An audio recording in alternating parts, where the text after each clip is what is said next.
Thank you, everybody. Great job. He's getting it all the plaudits at the moment. Paul Murray, your turn. What do you think? Well, viewers at home need to understand that every time Pete leaves the studio, a similar parade of people are there to congratulate him on his efforts.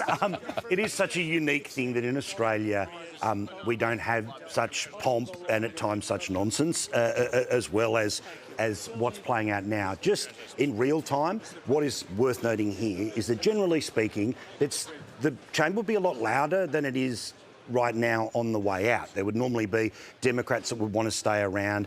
Everyone who was in that channel as he's coming in and out, they want to try to get a photo. Why? Because they want to use that in their campaign material. And because there is an election happening in November, every Democrat ran out of the room as soon as they possibly could. It's why they were targeted by Trump, and I thought brilliantly targeted by Trump in those, it is our job to keep Americans safe, not to take care of illegal immigrants. One party stands up, one party doesn't move. That in many ways visually, and of course it's about the clips, it's about what echoes for the next few days, that resets immigration.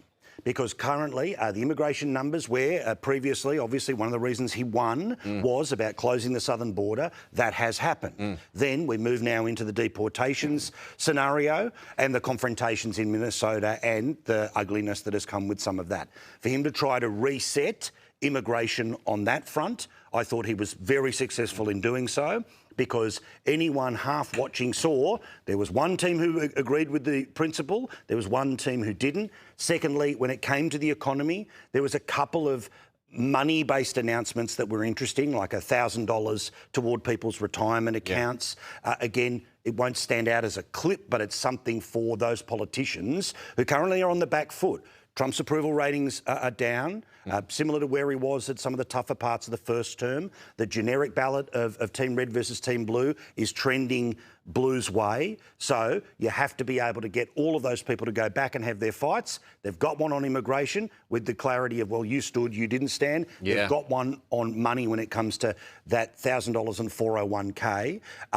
And also, just finally, clearly to me what Trump is doing, which is what any president would do in the 250th year of America, is to celebrate the awesomeness of America. And we saw this from a kid in the Texas floods to men from World War II. And then for him as the president to become the ultimate symbol of the awesomeness of America. That, in part, he is given many opportunities between now and November to be the chief cheerleader for America, and clearly he's very enthusiastic. Well, I mean, he just knows a TV moment, doesn't he? And that's why he brought in the winning hockey team. And what a the first time since 1980. Correct. Genius move to do so by doing it through the press gallery, because obviously the journalists are there working. They're not going to be standing and clapping. So he gets a very sort of deep dive, a deep cut in for the super fans about the media. But just, I mean, literally, obviously they only won on the weekend. The room was already full. Mike Johnson had to work out a way to do it. So bugger it, bring him down the aisle. So I thought that was...